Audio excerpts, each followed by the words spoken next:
Hello friends, welcome to my channel. ಇವತ್ತೊಂದು ಸಿಂಪಲ್ಲಾಗಿ ಎಣ್ಣೆ ಬದನೆಕಾಯಿ ಹೇಗೆ ಮಾಡೋದಂತ ನೋಡೋಣ. ಎಣ್ಣೆ ಬದನೆಕಾಯಿ ಅಂದರೆ ಎಲ್ಲರ ಬಾಯಲ್ಲೂ ನೀರು ಬರುತ್ತೆ. ಓಕೆ ಫ್ರೆಂಡ್ಸ್, ನಾನು ಇಲ್ಲೊಂದು ಅರ್ಧ ಕೆ ಜಿ ಬದನೆಕಾಯಿ ತಗೊಂಡು ಹೇಗೆ ಮಾಡೋದಂತ ಸಿಂಪಲ್ಲಾಗಿ ತೋರಿಸ್ತೀನಿ ಬನ್ನಿ. ಇಲ್ಲ ಅರ್ಧ ಕೆ ಜಿ ಬದನೆಕಾಯಿ ಕಟ್ ಮಾಡಿ ಇಟ್ಟಿದ್ದೀನಿ. ಇದಕ್ಕೆ ಬೇಕಾಗಿರೋದು ಟೊಮೊಟೊ, ಚಕ್ಕೆ ಲವಂಗ, 1 ಇಂಚ್ ಶುಂಠಿ, ಬೆಳ್ಳುಳ್ಳಿ, ಎಳ್ಳು, ಈರುಳ್ಳಿ, 2 ಸ್ಪೂನ್ ಖಾರ ಪುಡಿ, ಮೆಣಸು, ಕಡಲೆ ಬೀಜ. ಓಕೆ ಫ್ರೆಂಡ್ಸ್, ಈಗ ಮಿಕ್ಸಿಗೆ ನಾವು ತಗೊಂಡಿರೋ ಮಸಾಲೆ ಎಲ್ಲ ಹಾಕಿ ಬೆಳ್ಳುಳ್ಳಿ, ಟೊಮೊಟೊ, ಈರುಳ್ಳಿ, 2 ಸ್ಪೂನ್ ಧನಿಯಾ ಪುಡಿ, 1 ಸ್ಪೂನು ಗರಂ ಮಸಾಲ ಹಾಕಿ ರುಬ್ಬಿ ಸೈಡ್ಗೆ ಇಡಬೇಕು. ಒಂದು ಬಾಣಲಿಗೆ ಎಣ್ಣೆ ಹಾಕಿ ಸ್ವಲ್ಪ ಎಣ್ಣೆ ಜಾಸ್ತಿ ಹುಯ್ಬೇಕು. ಕರ್ಬೇವಿನ ಸೊಪ್ಪು ಹಾಕಿ ಕಟ್ ಮಾಡಿರೋ ಬದನೆಕಾಯಿ ಹಾಕಿ ಫ್ರೈ ಮಾಡಬೇಕು. ಆಮೇಲೆ ನಾವು ಬದನೆಕಾಯಿಗೆ ಏನು ಮಸಾಲೆ ಫಿಲ್ ಮಾಡಿರ್ತೀವೋ ಅದನ್ನು ಹಾಕಿ ಒಂದು 5 ನಿಮಿಷ ಕೈ ಆಡಿಸ್ಬೇಕು ಫ್ರೆಂಡ್ಸ್.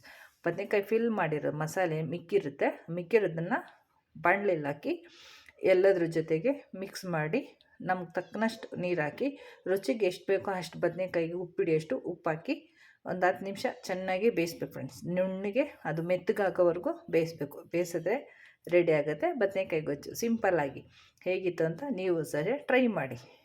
ನೋಡಿದ್ದೀರಾ? ನೋಡ್ರಿ, ಸುತ್ತು ಎಣ್ಣೆ ಬಿಡಬೇಕು ಚೆನ್ನಾಗಿ. ಈಗ ಬದನೆಕಾಯಿ ಗೊಜ್ಜು ರೆಡಿ.